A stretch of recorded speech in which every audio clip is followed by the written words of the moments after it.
তোমাদের সাথে আলাপ করার দাও সুযোগ আমারে। এসো সবাই গড়ি এক সুন্দর পরিবার ঘরে বাইরে। আমি কার বাইকে যাচ্ছি আর সঙ্গে কে যাচ্ছে আশা করছি আর নতুন করে ডেসক্রিপশন দিতে হবে না। হ্যাঁ, আমি ছোটি মিয়া আর ভিক্টোরিয়া মানে দিশা মিলে বেরিয়ে পড়েছিলাম সিউড়ি যাব বলে। এবার সিউড়ি কেন যাচ্ছিলাম সেটা হয়তো ভিডিওর প্রথম ক্লিপেই তোমরা বুঝতে পেরেছো। আমাদের একটু সিনেমা দেখতে যাওয়ার ইচ্ছা হয়েছিল, তাই আমরা অনেক দিন থেকেই প্ল্যান করছিলাম, কিন্তু সময় হয়ে উঠছিল না। তাই সেদিনকে সময় পেলাম আর বেরিয়ে পড়লাম। তবে হ্যাঁ, গোটাটা আমরা বাইকে করে যাইনি, বাস স্ট্যান্ড অবধি বাইকে করে গিয়ে বাকিটা বাসেই গেছিলাম। এটা হচ্ছে আমাদের গ্রামের কিছু দূর পর পুরাতন গ্রাম আর গিরিপুরের মিডিল রাস্তাটা। তো এটা খুব সুন্দর লাগছিল, তাই ভিডিওর ক্লিপ নিয়ে নিলাম এই রাস্তাটারই। আর বলতে না বলতেই বাসে চেপে গেছি।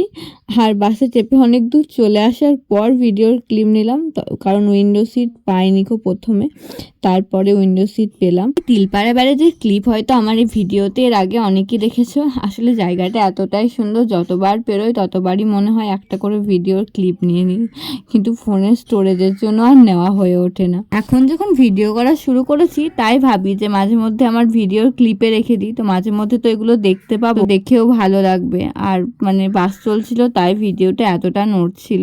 আমি জানি তোমরা এটা ম্যানেজ করে নেবে। আসলে এত সুন্দর প্রকৃতি দেখতে কার না ভালো লাগে। এই ব্রিজটার পুরো নাম হচ্ছে তিলপাড়া মিহিরলাল ব্যারেজ। আমাদের শো ছিল 2টো থেকে, অনেক আগে পৌঁছে যাওয়ায় আমরা একটু এম বাজারও ঢুকে গেছিলাম। দিশা খুব একটা ভিডিওর সামনে আসতে চায় না, তাই বলল যে তোরা দুজন মিলে চল, আমি ভিডিও করে দিচ্ছি। তাই ওই ক্যামেরাম্যান হিসাবে ছিল। ওকে ক্যামেরাম্যান বললাম, জানি না আমাকে কি বলবে এবার। নে তুই আবার কিছু মনে করিস না, যদি বা ভিডিওটা শুনছিস, তুই তো ভালো কাজই করছিস, বল আমাদের। যাই হোক, একটু জোক করছিলাম, ন্যাকামো করছিলাম, কিছু মনে করো না। গ্রাউন্ড ফ্লোরটা মেল সেকশন, তাই আমরা কিডস সেকশনে গিয়ে জিনিস দেখছিলাম, কারণ নিজেদেরকে কিডস মনে করেছিলাম। কি রে, তোরা কি কিনছিস?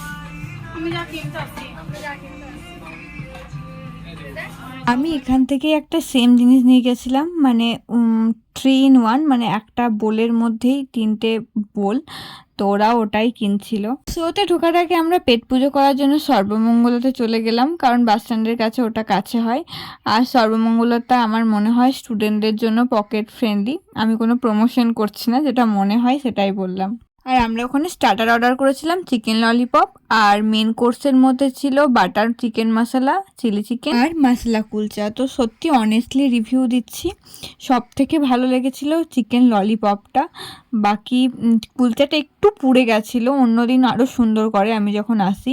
আর চিলি চিকেনটা থেকেও বাটার মশলাটা একটু ভালো হয়েছিল, আর চিলি চিকেনটা মোটামুটি ছিল। তো সব মিলিয়ে খাবার দাবারটা সত্যিই খুব সুন্দর হয়েছিল, আমার তো খুব ভালো লেগেছিল। এরপর আমরা একটু গল্প করতে করতে খেয়েও নিচ্ছিলাম, গল্প করতে করতে কখন খাবার শেষ হয়ে গিয়েছে। তারপরে এই যে স্ত্রী 2টা দেখতে চলে এলাম। অনেক পুরনো একটা cinema hall, সিউড়ির Chaitali cinema hall. আমার দিদার তো সিউড়িতেই বাবার বাড়ি, তো দিদাকে যখন বলছিলাম যে চৈতালিতে সিনেমা দেখতে যাব, দিদা বলছিল আচ্ছা ওটা তো বহু পুরনো, ওখানে আমরাও সিনেমা দেখেছি। মানে এটা কত পুরনো সিনেমা হল তোমরা ভেবেই না। সেদিন যেহেতু বহুতই রোদ করেছিল, তাই গরমের মধ্যে ব্যালকনিতে দেখাটা একটু চাপের হয়ে যেত। খেয়ে রে তার জন্য 30 টাকা বেশি দিয়ে এসিতেই টিকিট কাটলাম।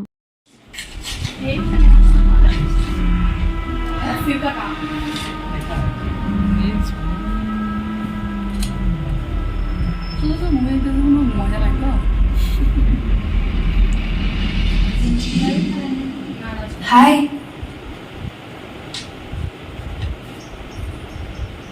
विकी, हाय।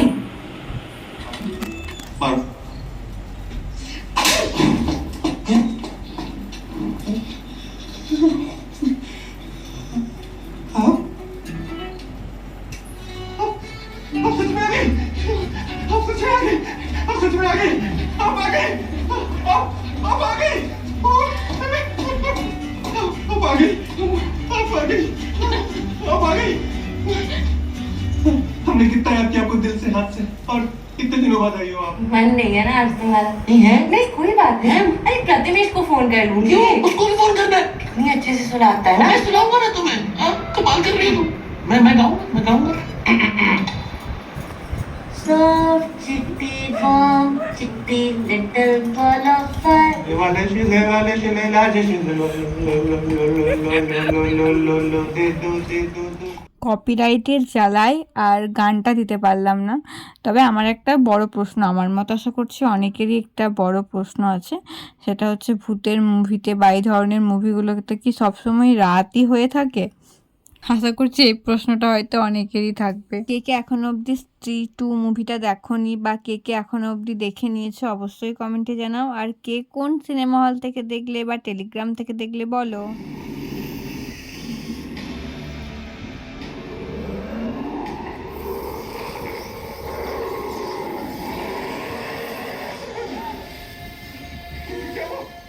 বরুণ ধাওয়ান আর শ্রদ্ধেয়ার এই গানটা দিয়েই মুভিটা শেষ হলো।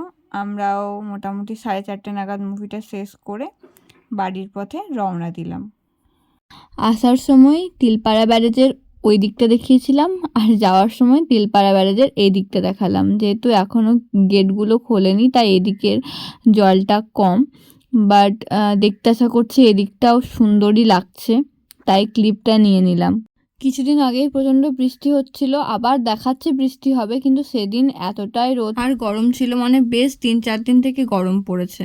তারপর আঙারগড়িয়াতে নেমে বাইকটা এক জায়গায় রাখা ছিল, সেখান থেকে নিয়ে আমরা বাড়ির পথে চলে যাচ্ছিলাম দিক দিগন্ত পেরিয়ে। এই যে আমাদের এই সবুজে ঘেরা দিগন্ত, সত্যি রাস্তাটা আমার অসম্ভব সুন্দর লাগছিল। সূর্যি মামা অস্ত যাওয়ার পথেই একটা ছোট্ট ভিডিও রেখে দিলাম। আমাদের সবার থেকে মিষ্টুর ফিল্মটা খুব ভালো লেগেছে, কারণ ও এই ধরনের ফিল্মই পছন্দ করে। তাড়াতাড়ি বাড়ি চলে এসেছি, 11টার সময় বেরিয়েছিলাম, কিন্তু বাড়ি ফিরলাম মোটামুটি কটা বাজছে এখন, মোটামুটি 6টার মধ্যে বাড়ি ঢুকে গেছি।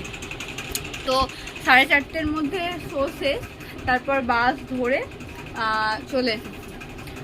তো ভালোই হলো, খুব সুন্দর একটা দিন কাটলো। বাইরে একটু খাওয়া দাওয়া করলাম আমি, দিশা, মিষ্টি মিলে। আর মুভিটা দেখলে অসাধারণ, মানে ভূতের থেকে কম আমার হাসি বেশি পেয়েছে। আশা করছি এতদিনের স্ত্রী 2টা সবাই দেখে নিয়েছো, টেলিগ্রাম হোক, কেউ সিনেমা হলে হোক, আমি বাকি ছিলাম, আমিও দেখে নিলাম। তো ভালো লাগলো। স্ত্রীর জন্য আবার অপেক্ষা করা যাক। আর হ্যাঁ, ভাবছো পিছন দিকের ওগুলো কী হয়েছে, আমি বললাম না যে মা নিকাচ্ছিল, তো নিকিয়ে এখনও রুমটাকে মানে ছবিগুলোকে এখনও টাঙানো হয়নি। ওতে আমার সমস্ত ছোটোবেলাকার মাদের বিয়ের সমস্ত ফটো থাকে, তো এখনও এইগুলোতে টাঙানো হয়নি। এই যে পুরোটাতে থাকে, এই একটা কেবল টাঙিয়েছে, পুরোটাতে ছবি থাকে। এই যে দেখো, মানে পুরোটাতে ছবি থাকে। এটা বোলপুর থেকে এনেছিলাম। আর লাইটের 6টা লাগছে আর ফ্যান চলছে, তাই মানে সাউন্ডটা ক্র্যাক করলে একটু মানিয়ে নিও। আর কি বলবো, একটু ক্লান্ত, তাই টাটা, ভালো থেকো, সুস্থ থেকো, সাবধানে থেকো।